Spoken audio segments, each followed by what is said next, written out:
স্বাস্থ্য দপ্তরে 226 জন general duty medical officer নিয়োগ করার সিদ্ধান্ত নেওয়া হয়েছে। টিপিএসসির মাধ্যমে নিয়োগ করা হবে। 15 জন মন্ত্রিসভার বৈঠকে নেওয়া সিদ্ধান্তের কথা মঙ্গলবার জানাতে গিয়ে একথা জানান পর্যটন মন্ত্রী সুশান্ত চৌধুরী। 15 জন রাজ্য মন্ত্রিসভার বৈঠক হয়। সেই বৈঠকে বেশ কিছু সিদ্ধান্ত নেওয়া হয়। মঙ্গলবার মহাকরণে সাংবাদিক সম্মেলনে মন্ত্রিসভার নেওয়া সিদ্ধান্তের কথা সাংবাদিক সম্মেলনে তুলে ধরেন মন্ত্রী সুশান্ত চৌধুরী। তিনি জানান, সিদ্ধান্ত হয়েছে স্বাস্থ্য ও পরিবার কল্যাণ দপ্তরে 226টি জেনারেল ডিউটি মেডিকেল অফিসারের পদ সৃষ্টি ও পূরণের। এগুলি টিপিএসসির মাধ্যমে নিয়োগ করা হবে। তিনি জানান, খুব শীঘ্রই দপ্তর থেকে টিপিএসসির কাছে প্রস্তাব পাঠানো হবে। পরে টিপিএসসি প্রতিযোগিতামূলক পরীক্ষার মাধ্যমে নিয়োগ করবে। মন্ত্রিসভার সিদ্ধান্তের কথা জানাতে গিয়ে মন্ত্রী আরো জানান, স্বাস্থ্য দপ্তরের অধীনে 16টি medical officer super specialist grade 3 ও স্পেশালিস্ট মেডিকেল অফিসার গ্রেড 4 পদে 172টি পদে লোক নিয়োগ করা হবে। এসব নিয়োগে পিআরটিসি বাধ্যতামূলক। এগুলিও টিপিএসসির মাধ্যমে নিয়োগ করা হবে। মন্ত্রী এদিন জানান, নিয়োগের মূল উদ্দেশ্য হচ্ছে মহকুমা, জেলা সহ বিভিন্ন স্বাস্থ্য কেন্দ্রগুলিতে পরিকাঠামোর উন্নয়ন করে আগামী দিনে স্বাস্থ্য পরিষেবাকে মানুষের দরজায় পৌঁছে দেওয়া।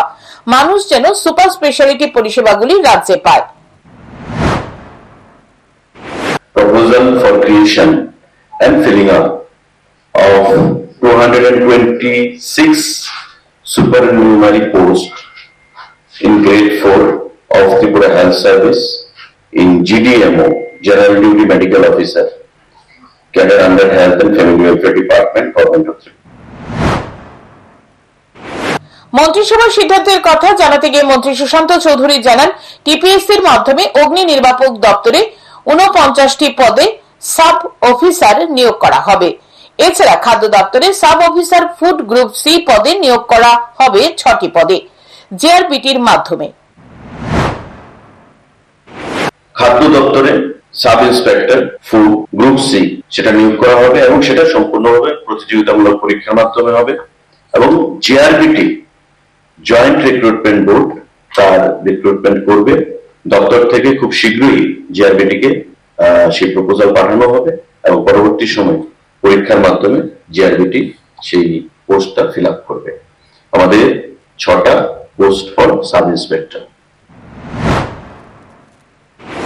পর্যটন মন্ত্রী এদিন জানান, 66 জন অবসরপ্রাপ্ত পুলিশ অফিসারকে পুনর্নিয়োগ করা হবে নিশ্চিন্তপুর রেল স্টেশন সাবরুম চেকপোস্টের জন্য। এই সিদ্ধান্ত নিয়েছে মন্ত্রিসভা। এদের মধ্যে কিছু থাকবেন আগরতলা বিমানবন্দরও। এছাড়া বর্তমানে কর্মরত এমন পুলিশ অফিসারও থাকবেন আগরতলা ইমিগ্রেশন সেন্টার, নিশ্চিন্তপুর ও সাবরুমের আইসিপিতে। তিনি জানান, 85 জন পুলিশ অফিসার 3 জায়গায় নিয়োগের সিদ্ধান্তের বিষয়টি পাঠানো হবে কেন্দ্রীয় স্বরাষ্ট্র মন্ত্রকে। স্বরাষ্ট্র মন্ত্রক থেকে এরপরে ইমিগ্রেশন ঘোষণার ক্লিয়ারেন্স আসবে। এরপরে আগরতলা থেকে চিটাগাং এর মধ্যে বিমান পরিষেবা চালু হবে। 67 জন রিটায়ার্ড পুলিশ অফিসারকে রাজ্য সরকার সিলেকশন দেবে। ক্যাবিনেটে সেই গুরুত্বপূর্ণ সিদ্ধান্ত গ্রহণ করা হয়েছে এবং আগরতলা এয়ারপোর্টে যেটা ইমিগ্রেশনের অপেক্ষায় রয়েছে ঘোষণা, আমরা এই যে 67 জন retired police officer strictly on contractual basis তাদেরকে আমরা ডিপিউট করব।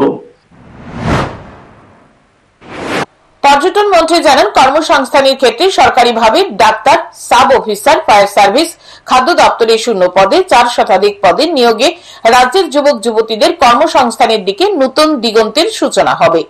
Bureau report, news today.